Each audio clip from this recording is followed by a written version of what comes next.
bigger muscles than most girls. And they have testosterone, which, although, yeah, but not as much.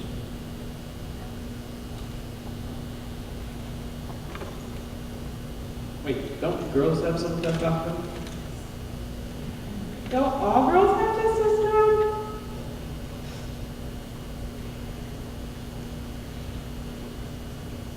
It's an interesting question. And how do you think these stereotypes affect the education of both women and men?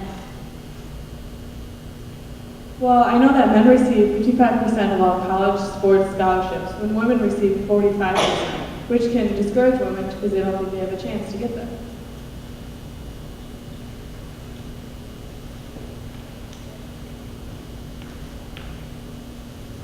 This can also be connected to the careers of the men. Men get more scholarships, which can lead to being discovered by professional coaches. And women have less of a chance.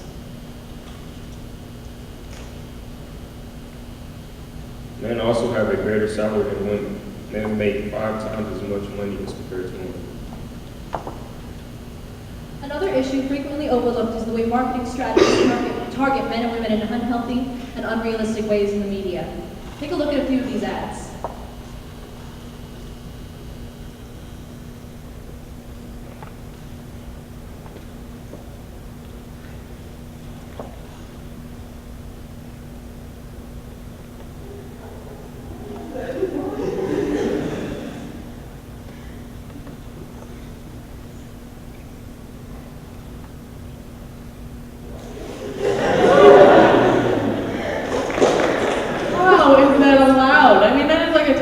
Loincloth thing going on. Some people say it shouldn't be. The advertisers have helped to create a culture, our culture, in which male domination is glorified and has been turned into a sex symbol. In the very top, you can see a bottle of salad dressing.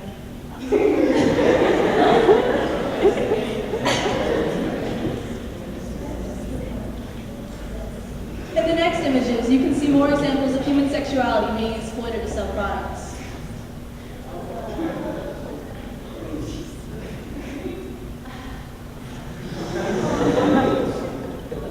Ford? That's for Ford? That's for Ford.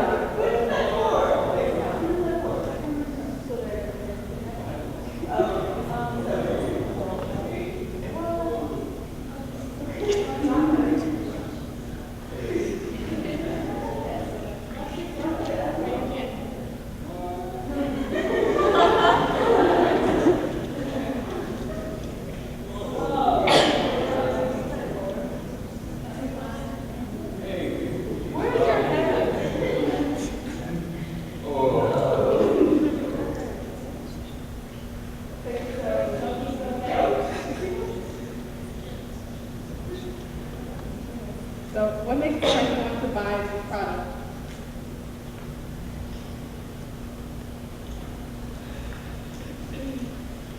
Well, I don't know why they don't want it, because frankly it just looks like the women are being objectified here.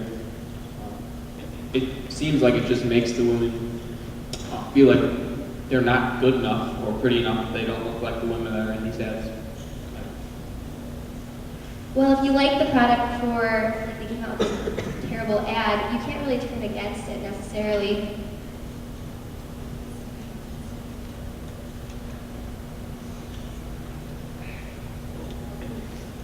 Oh, should we even buy this product?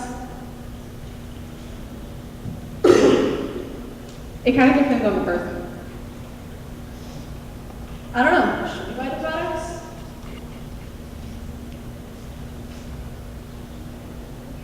Are the ads even shown marketing a product? Or is it just a bunch of things that don't even relate? In a lot of the images, it's not the actual product that's being advertised. The focus point is the idea of sexuality.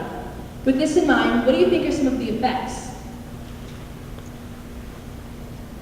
Well, like I said before, women are objectified, but then on the flip side, men are also given some unrealistic sexual expectations, and they're expected to take on a commanding role and kind of just objectify the women. women then can expect this image of the man to be the norm, and it is really unrealistic look of the man. Do you think unrealistic expectations of gender roles hurt our society? Audience?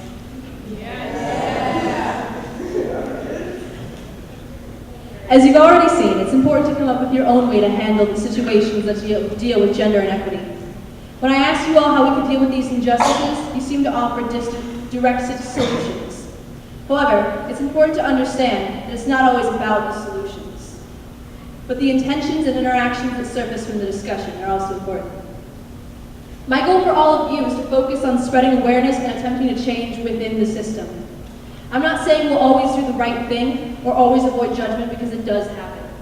What I'm hoping is that every one of you in this room aims for the potential prosperity that lies within gender equity and social justice.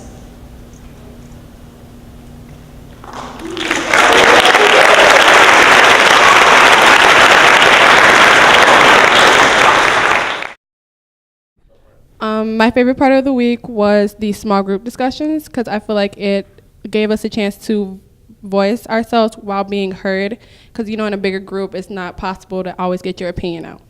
I completely agree with Kiana.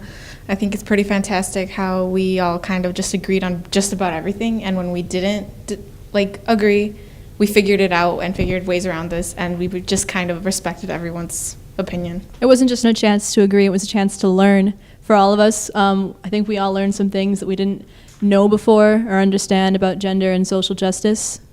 So that was great to kind of bond over it too. My favorite part was just meeting all the different new people, because I learned to look past my first impression of people and really look for other opinions and stuff. I really liked the small group as well, but I really enjoyed the talent show, which I know seems like it does not even relate at all. But what I liked about it is that we got to see, although we're all intellectually smart, and I'm not saying that talent musically does not take intellectual, but it was just cool to see us in different avenues, different ways of being expressed. So I thought that was really cool. I really liked that, even though I didn't add to any of it.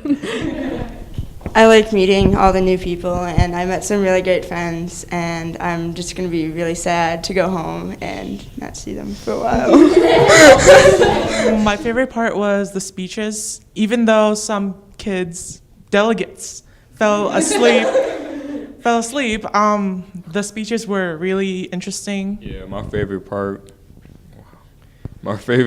was meeting all the people, from Nepal and all across the world, because now I can say, hey, I went to the World Affairs seminar with somebody from Nepal, and I never thought I would, of all the pre-college programs I've been to, I never thought I would meet somebody from the other side of the planet. So I like meeting new people and how everybody came together and worked on this topic. I really liked the whole aspect of the week. I had never talked about gender equity or social justice, and I'm really happy that I had some kids that had talked about it before in my group, so that they could help me understand what it was. And I enjoyed the speakers helping me understand what it was too. And I just really liked to meet new friends and have new experiences. My favorite part about the week was that I really like meeting new people from different countries and how much we all share and that we're all similar, even if they're halfway across the world. And the speakers, they all gave us their insights that kind of made the whole topic kind of individualized. So it was really good. And I loved you guys. I mean, your presentation was awesome. No, you guys. Your presentation was awesome, but it wasn't even a tiny bit of what you guys have talked about this week. They're so smart. So that was really cool. I would like to thank the Admiral that came and spoke to us, not only for her time, but for her service in the military, because it's just, it was just I appreciated her. I appreciate her, not that I, like her more than any other, but to, just to her, thank you. You're watching. I would personally, the Admiral was also very inspiring to me, but Sahar was also very inspiring to me, and I'd also like to thank her. And it looked like she had a hard time talking about her experiences, but I would like her to thank for sharing those hard times in her life.